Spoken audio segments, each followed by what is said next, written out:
بسم اللہ الرحمن الرحیم رب اشرح لی صدری ویسر لی امری واحلل عقدۃ من لسانی یفقہوا قولی ربی زدنی علما یا حی یا قیوم برحمتک استغیث۔ رمضان کی تیاری کرنا شروع کر دیں۔ رمضان کی تیاری کب سے شروع کر دیں؟ نیت ابھی سے کرنی ہے، شعبان کے مہینے سے۔ شعبان کا مہینہ، رجب کا مہینہ تیزی سے گزر رہا ہے۔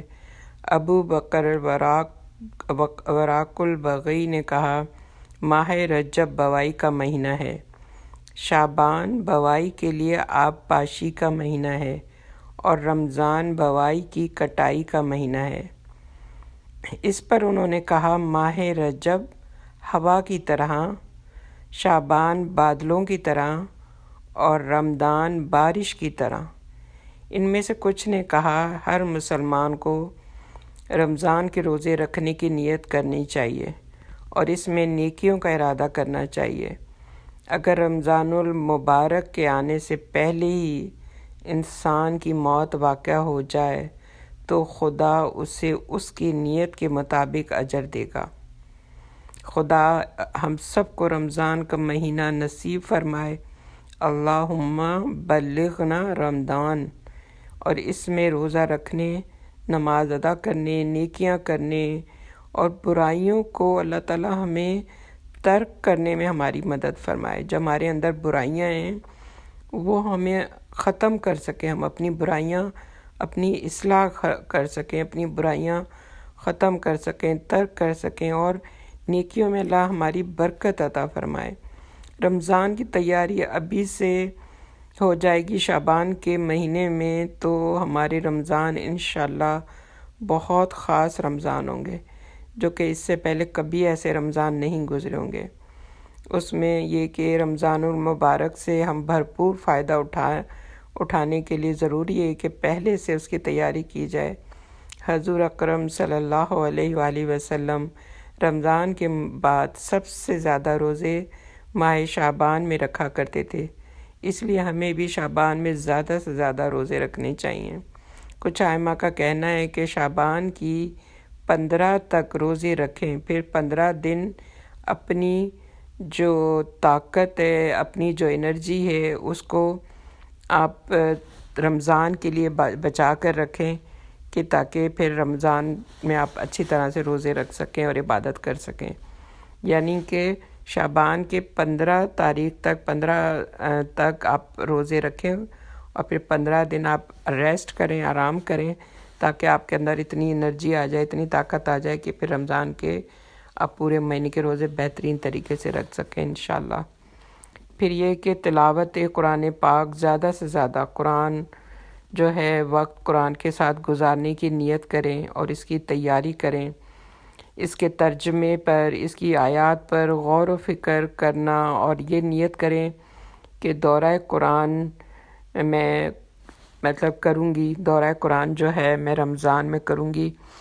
اور دورہ قرآن کہتے ہیں کہ ہمارے پیارے نبی صلی اللہ علیہ وسلم کے پاس حضرت جبرائیل علیہ السلام آیا کرتے تھے ہر رمضان میں، اور آ کر آپ صلی اللہ علیہ وسلم کے ساتھ قرآن کا دور کرتے تھے، یعنی کہ پورا قرآن دہراتے تھے۔ سورہ الفاتحہ سے لے کر سورہ ناس تک پورا قرآن دونوں ساتھ دہراتے تھے۔ تو ہمیں اس سنت کو زندہ کرنا چاہیے اور ہمیں بھی نیت کرنی چاہیے شعبان کے مہینے میں کہ ہم بھی دورہ قرآن کریں گے انشاءاللہ، اور ہم بھی پورے قرآن سے گزریں گے ایک دفعہ۔ اور اس کے لیے آپ کو اگر آپ دیکھیں تو بہت جگہوں پہ واٹس ایپ گروپ بنے ہوئے ہیں اور لائیو بھی ہوتے ہیں، واٹس ایپ گروپ بھی بنے ہیں۔ آپ اپنا آج کل یہ اس پہ بھی ہو رہا ہے، زوم پہ بھی ہو رہا ہے، اگر آپ نیت کریں گے تو اللہ تعالیٰ آپ کے لیے کہیں نہ کہیں بندوبست کر دے گا، بس انسان کو نیت کرنی ہے۔ انتظام اللہ کرتا ہے، یہ اللہ کے کام ہے، اللہ ہی انتظام کرتا ہے، اللہ ہی راستہ بناتا ہے۔ تو وہ دورہ قرآن سننے کی نیت کریں کہ ہمیں بھی اس سنت پہ عمل کرنا ہے، جیسے جو کہ رمضان میں آپ صلی اللہ علیہ وسلم کیا کرتے تھے۔ تو اس دورہ قرآن میں ہم اس کا پوری ترجمہ تفسیر کے ساتھ اس سے گزریں گے انشاءاللہ، غور و فکر کے ساتھ۔ پھر ہے قیام اللیل، کہ رمضان المبارک میں قیام اللیل کی بڑی فضیلت ہے۔ رسول پاک صلی اللہ علیہ وآلہ وسلم نے فرمایا، جس نے رمضان کی راتوں کو ایمان و اخلاص کے ساتھ قیام کیا، اس کے تمام پچھلے گناہ معاف کر دیے جائیں گے۔ بڑے خوش نصیب بندے ہوتے ہیں جو رات کی تاریکیوں میں اٹھ کر اپنے رب کو یاد کرتے ہیں، نمازیں پڑھتے ہیں، تلاوت کرتے ہیں، دعا اور استغفار کرتے ہیں، آنسوؤں اور سسکیوں کے ساتھ اللہ کے آگے نذرانے پیش کرتے ہیں۔ اور یہ سب چیزیں بھی ابھی سے ہمیں اسی شعبان کے مہینے سے اللہ سے اس طرح کی دعائیں کرنا، استغفار کرنا، رو رو کے اللہ سے دعائیں مانگنا، گڑ گڑا کہ تاکہ ہم پھر رمضان میں بھی یہ بہت اچھی طریقے سے اللہ کے آگے، اللہ کے حضور دعائیں مانگ سکیں، اور اپنی اور اپنے گھر والوں کی، اپنے خاندان والوں کی، اور جتنے ہمارے پیارے اس دنیا سے چلے گئے، جتنے اس دنیا میں موجود ہیں، سب کی بخشش کروا سکیں۔ اس کی تیاری کریں ابھی سے ہی۔ اور پھر یہ کہ رمضان کی اگر یہ سب چیزوں کی ہماری تیاری ہوگی تو رمضان کی راتوں کا جو لطف ہے نا، وہ دوبالا ہو جائے گا۔ آپ یقین کریں، پھر آپ کو ایسا لگتا ہے کہ آپ کے زندگی کے گولڈن دن ہیں، کہ اللہ تعالیٰ نے گولڈن یہ دن رمضان جو ہے آپ کے لیے گولڈن بنایا ہے۔ پیس آف کیک اللہ تعالیٰ نے دیا ہے، بہت گولڈن دن ہے آپ کی زندگی کے، بہت ہی گولڈن دن ہے۔ تو یہ پھر رمضان کے دن آپ کو ایسے محسوس ہوتے ہیں اگر آپ کی تیاری ہوتی ہے تو۔ پھر اسی طرح اپنی دعائیں مانگنے کی کوئی کارڈ ہے، کوئی کتاب ہے، کچھ بھی ہے، تو ایک خوبصورت سی باسکٹ چھوٹی سی لے لیں، اس میں ساری تسبیح، دعا کے کارڈ، اپنی چادر کی نماز، اپنی سب چیزیں ایک جگہ پہ رکھیں، اور رکھ کر پھر اس کو، تاکہ یہ کہ مخصوص ٹائم پر آپ کو ڈھونڈنا نہ پڑے، آپ کا ٹائم نہ ضائع ہو، ہر نماز کے بعد آپ مانگ سکیں، روزے سے پہلے مانگ سکیں، اور پھر سحری میں آپ مانگ سکیں، قیام اللیل آپ کر سکیں، قیام اللیل کی دعائیں آپ ڈھونڈ کے رکھیں۔ مطلب ہر چیز پہلے سے تیار اور اس کی جگہ ایک جگہ پہ رکھیں، اور پورے گھر کو پتہ ہونا چاہیے کہ یہ چیزیں کہاں پہ رکھی ہیں اور کیوں رکھی ہیں۔ پھر اسی طرح کے نمازوں میں پڑھنے کے لیے آپ قرآن مجید کی جو بھی صورتیں آپ کو یاد ہیں، جو آپ پڑھتے ہیں وہ تو ٹھیک ہے، لیکن کچھ نئی صورتیں یاد کر لیں، نئی صورتیں یاد کر لیں، جن سے جتنی زیادہ صورتیں یاد ہوں گی اتنا ہی بھرپور قیام اللیل ہوگا، اور پھر آپ کی نماز میں اتنا خشوع آ گیا۔ جب آپ نئی صورتیں پڑھیں گے نا تو آپ کو مزہ آئے گا۔ اور پھر اسی طرح زکوٰۃ کی تیاری آپ کر لیں، کہ پیارے رسول اللہ صلی اللہ علیہ وسلم نہایت سخی اور فیاض تھے، اور سب سے زیادہ سخی وہ رمضان میں ہوتے تھے۔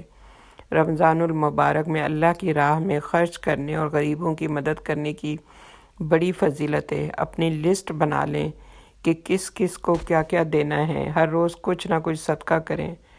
بری عادتوں سے چھٹکارا، جو بھی اخلاقی بیماریاں ہیں ان کے علاج کی کوشش کرنا، اپنی اصلاح کرنا، رب سے رو رو کر فریاد کرنا، یا اللہ ہمیں ہر طرح کی مہلک بیماریوں سے بچائے۔